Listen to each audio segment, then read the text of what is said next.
serie.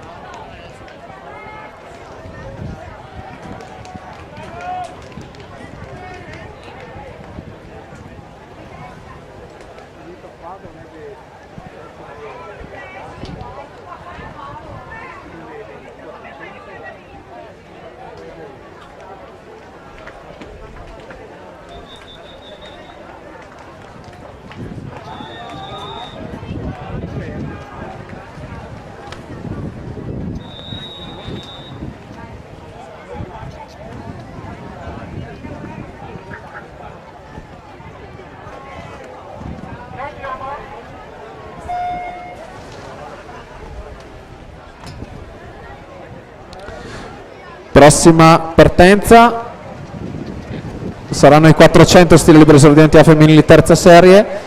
Alla 1 Lancerini, alla 2 Rosso, alla 3 Cimarosti, alla 4 Furino, alla 5 Secco, alla 6 Portolan, alla 7 Tolonna, alla 8 Bianchin.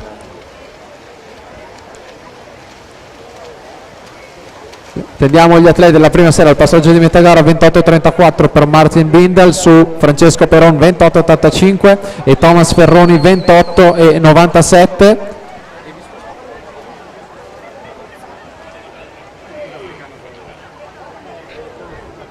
Ricordiamo il record della vasca della manifestazione 56.64 di Richard Christopher Ellis, edizione 2015, ma siamo già all'arrivo con Martin Bindel Sudafrica in solitaria, va al tocco in 57.47, si aggiudica questa gara su Francesco Peron 59.52, Marco Deano 59,93 terzo, Thomas Ferroni 59,94 e quarto per solo un centesimo dal terzo gradino del podio. Questi 100 d'orso alla partenza con il cambio di giuria